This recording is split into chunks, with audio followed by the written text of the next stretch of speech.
on Manipur, they believe that the government is on the back foot. Talking about the incident, the crime against women that is happening in Rajasthan and Chhattisgarh, how do you see that? From an opposition point of view, at some level, they believe the BJP is rattled. It's again akhada hai.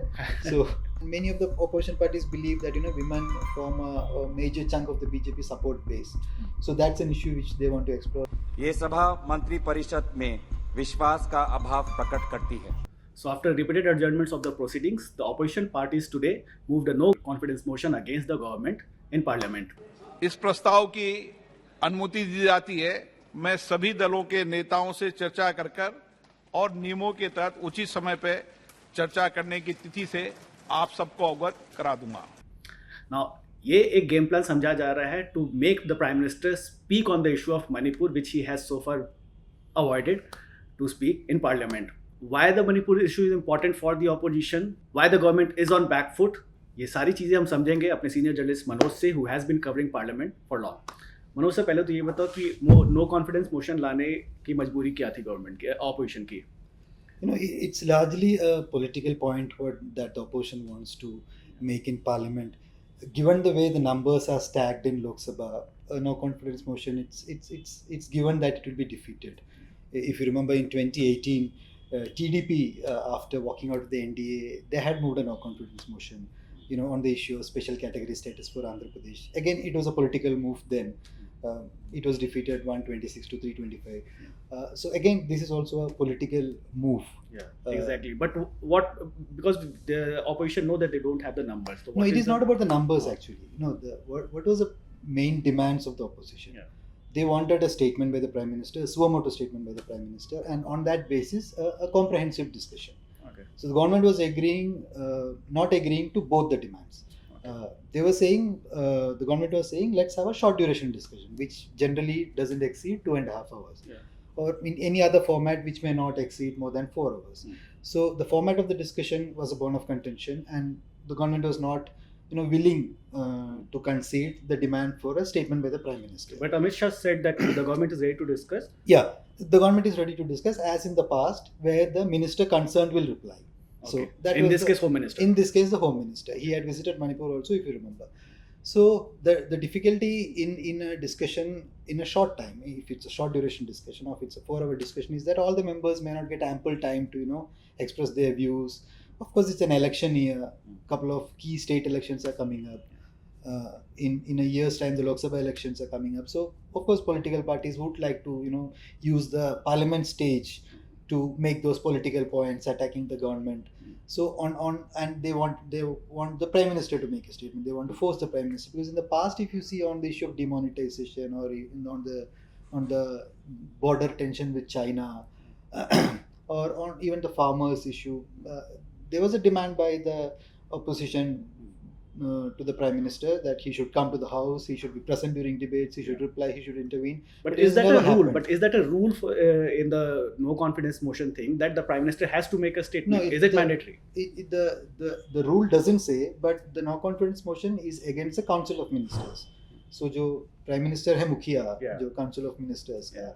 So, in his capacity as the head of the government, it's a precedent that the Prime Minister replies to the no confidence motion. Okay. So when the debate is framed in that manner, so there will be ample time.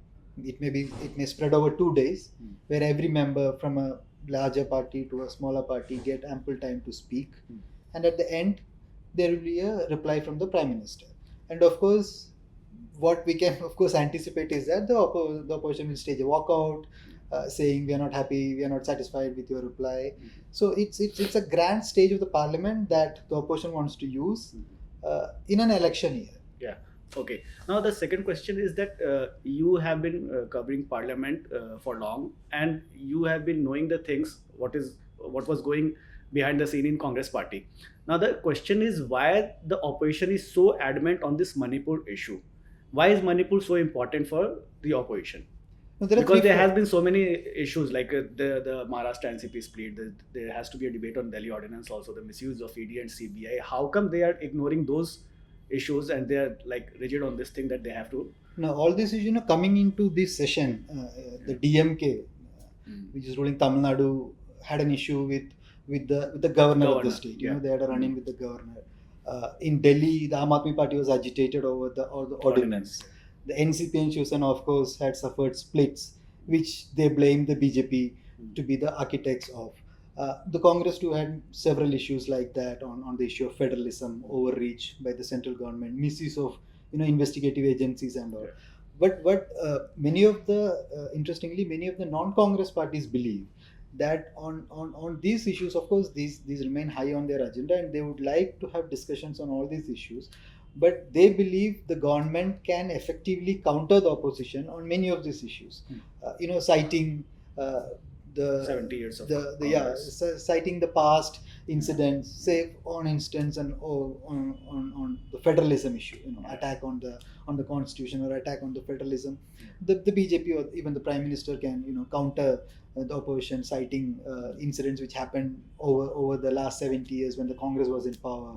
When it comes to crony capitalism or corruption, issues like the Adani saga, which dominated the last parliament session. Of course, they will counter, talking about the corruption issues during the UPA time.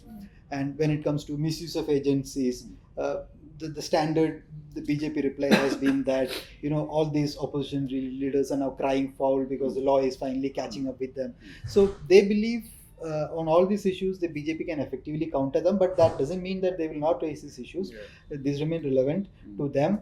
But on Manipur, they believe that the government is on the back foot, and there are a couple of dimensions that the opposition believe with which they can counter the government. One, the issue of nationalism. The BJP's one of the main electoral planks over the years has been nationalism. Now, Manipur being a border state, the turmoil in the state can have an implication for internal security. The powerful visual that came out of on the eve of the parliament session, where you saw women being paraded naked, one of them being the wife of a Kargil war hero. That's an issue which, emotive issue which can be used to, counter the government on the issue of nationalism. Then Nari Samman, Prime Minister Modi had, time and again spoke about Beti Bachao, Beti Padhao, and there are schemes in BJP ruled states, and the overall narrative that the BJP had tried to build was that the symbolism of tribal being a president. Yeah, of course, a woman tribal being the president. But without getting into this cookie methi fault line, they want to explore this also, the women's safety, and many of the opposition parties believe that women form a major chunk of the BJP support base. So that's an issue which they want to explore. Then the political slogan that the BJP always gives when it comes to state elections, this double engine ki sarkar, the double engine government. So there is a BJP government in Manipur, there is a BJP government in the center, but there was a complete law and order failure. They believe the central government failed, abdicated responsibility. They have not fixed accountability for whatever has happened in Manipur. So that they can expose the BJP, and of course the larger narrative being how the central government has failed to intervene and bring the situation under control. So was this always the plan of the opposition parties to take in this monsoon session, or it just happened just because the visuals of those women being paraded naked that came just before the monsoon session? That was the triggering point, or that was the plan? No, Manipur had always been on the opposition agenda for some time, especially the Congress. If you remember, Rahul Gandhi had visited Manipur much before the session. Trinamool Congress Supremo, West Bengal Chief Minister Mamata Banerjee wanted to go, but at that time she was not given permission. Some of the other opposition parties had sent delegations. So Manipur was high on the opposition agenda. But of course, those visuals, amplified the situation on the ground, and the opposition believe it has shook the collective conscience of the nation. So that of course emboldened them to go for a more aggressive, to be more aggressive in parliament on the Manipur issue. Okay. And the BJP has been countering this thing by talking about the incident, the crime against women that is happening in Rajasthan and Chhattisgarh. How do you see that? From an opposition point of view, at some level, they believe the BJP is rattled, and that's why they're talking about atrocities against women in Congress ruled Rajasthan or TMC ruled West Bengal. That's a counter that is coming from the BJP. Can these two? No, there is no parallel. You cannot draw a parallel between what has happened in Manipur and what may have been happening in Rajasthan.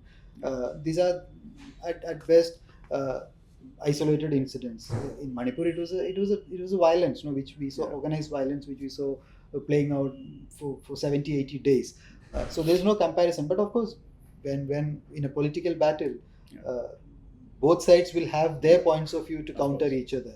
But the opposition's sense is that the BJP is using this as a counter because they are rattled and somewhere they are feeling the heat. Okay. So that is only adding to the opposition ammunition, which is that is why we are seeing this aggression in parliament. So what is the way forward now? Now the no confidence motion has been moved and the speaker has accepted it. So अब आगे क्या होगा? इस पे voting होगी, इस पे He has discussion to, होगा. as per rules, he has to fix a time and date for a debate on the no confidence motion within 10 days of receiving the notice and accepting it. The first process played out today, where the notice was given before 10 a.m. On any given day, the notice is to be given before 10 a.m. So if it is to be taken up on that day itself. So the notice was given at 9:20 by Congress's Gaurav Gogoi. It is also part of this larger opposition game plan. He is from Assam, part of the Northeast state. So then he will speak, of course. So he will fix a date and time for the discussion, the duration of the discussion as well, and it will end in voting, a reply by the Prime Minister, and voting, of course. But that is not sure whether Prime Minister will speak or not. Ideally, he will, Okay. and he should, because over the years we have seen the Prime Minister's reply to no confidence motions. So I don't see any reason why Mr. Modi will shy away from replying. So he will. But again, the motion will be defeated. That's given the how the numbers are stacked in Lok Sabha.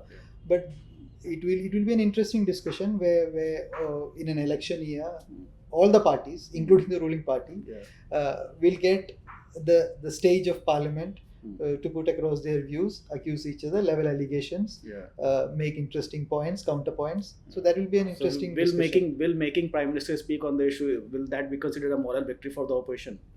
No, it depends on how it is perceived. Because the opposition believes they have forced the Prime Minister to speak, which they couldn't in earlier occasions. It depends on how the Prime Minister will respond. Much will depend on what he says, the substance of his speech, the tone and tenor of his speech. So it's again akhada hai. So how it will play out will depend on, if you remember in the past how Prime Minister Vajpayee and all used this stage of course. to effectively demolish the then opposition. Even Prime Minister Modi had on occasions shown his flourish, his rhetorical flourish to counter the opposition. So we'll have to wait and watch how it plays out. But the disturbance will continue in Rajya Sabha. Of course, there is no scope for a no confidence motion. There, the demand for a statement by the Prime Minister and a comprehensive discussion, the opposition will continue raising that. Even in Lok Sabha, I think the disturbance will continue. The government would like to push through certain bills. Many of the opposition members believe that they need to speak on these bills because some of the bills, the Congress, of course, is clearly opposing, especially the ordinance, the bill that would replace the Delhi ordinance, the personal data protection bill, the biodiversity bill. So they would like to speak also. So in the opposition plan to give a no confidence motion is also factoring in the disquiet within some of the parties where the MPs wanted to speak on bills, raise other issues also. So they can do all that at the same time. Create disturbance also, allow some bills where discussions can take place, and finally the no confidence motion. Okay, so we'll have to wait and see whether Prime Minister responds to this vote of confidence or not. Well, that's all for now. If you like this video, share it with your friends and family, and do not forget to subscribe to our channel Indian Express and Jan Satta.